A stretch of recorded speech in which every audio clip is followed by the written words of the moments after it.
Do you ever feel like you're faking it, even when you know you worked hard to be where you are? Do you ever feel like you're one mistake away from being found out? Have you ever downplayed your accomplishments or felt like you don't deserve them? Then this video is for you. In today's video, we'll be sharing 5 tips on how to deal with imposter syndrome to help you unlock your potential.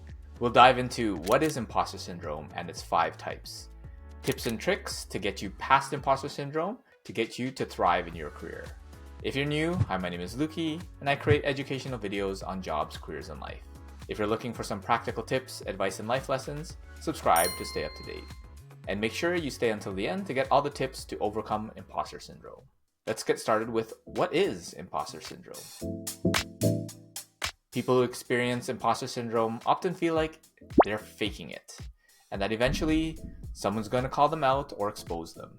At its foundation, it's really a feeling of not being good enough, one of the basic fears as a human being.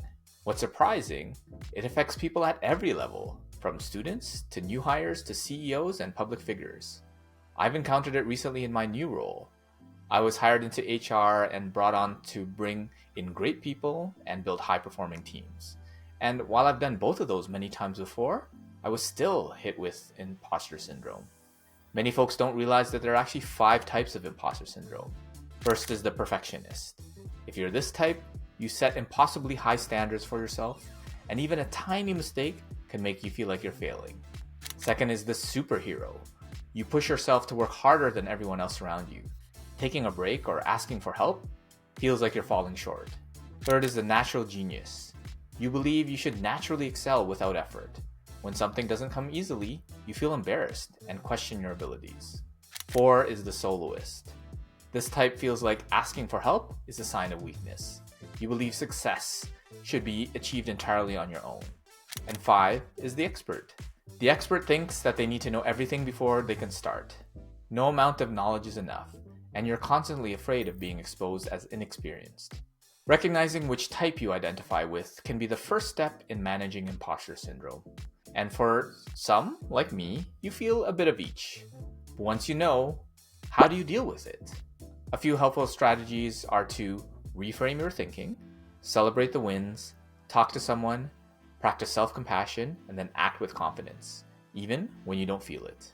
If you're struggling with imposter syndrome, write your challenges in the comments. Tip 1 is to reframe your thinking. You want to reframe how you think about challenges. Imposter syndrome often makes us see any new challenge as a test of our worth. Instead, try seeing it as a learning opportunity. If you're a perfectionist, understand that no one is perfect right away. Every expert started as a beginner. And if you adopt a growth mindset, you'll recognize that there's actually no such thing as failure, only feedback. Everyone learns through mistakes, and you should reframe mistakes as learning. If you feel like an expert type, take a look at the quote from Lorne Michaels. If you're the smartest person in the room, you're in the wrong room.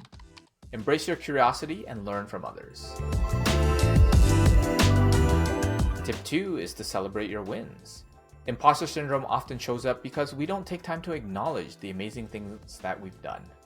You got to where you are because someone recognized that you can do it.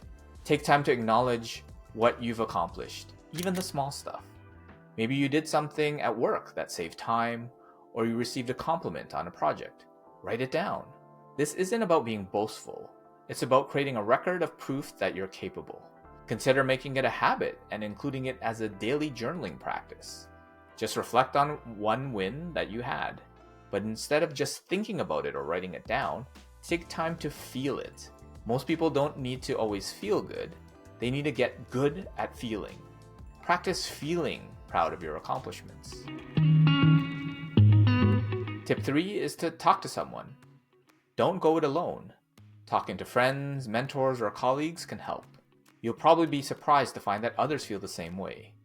Having a supportive network lets you see your achievements through someone else's eyes, which can be very reassuring. Oftentimes, you downplay your own great work. The stuff that comes easily and effortlessly to you, you automatically assume that everyone can do it. But that's not true. Everyone has their own gifts, and what comes easily for you is difficult for someone else. Having a good support network around you can be helpful to keep imposter syndrome away. It's a bit like celebrating your wins, but with others. You can even consider getting yourself a coach, like me, to help you along the way. If you're finding this video helpful, then why not join the Focus Inspired Academy, which is your gym for career confidence. Go deeper into these concepts and get group coaching to help. Check the link in the description box below for a free 1-month trial for supporting the channel. Tip 4 is to practice self-compassion. Be kind to yourself. Imposter Syndrome loves to remind us of our flaws. Counter that voice by practicing self-compassion. Acknowledge that you have areas to grow while you're appreciating the skills you bring to the table. Self-compassion will help make reframing and celebrating your wins much easier. While being kind to yourself is simple, that doesn't mean it's easy. I know I get stuck beating myself up once in a while. Why did I do that? I'm so stupid. Why don't I get this?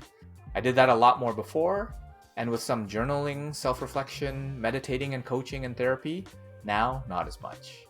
I find that self-compassion is a skill. The more you do it, the better you get, and the easier it becomes.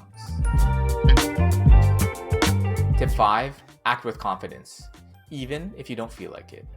This might sound like a fake it till you make it, but it's a little bit different.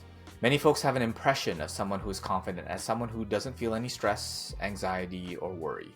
Many folks think that I'm a very confident person, but I'd be the first to admit that I feel a lot of stress, anxiety, and worry. And the big difference is that I do it anyways. Will Smith said that if you can't beat the fear, just do it scared. And confidence is similar. If you can't beat the stress, anxiety, and worry, just do it stressed, anxious, or worried. In my experience, confidence is fundamentally about how you talk to yourself. You can cultivate your confidence with self-compassion and speaking to yourself more positively and more optimistically. Keep in mind that imposter syndrome is something that many of us deal with.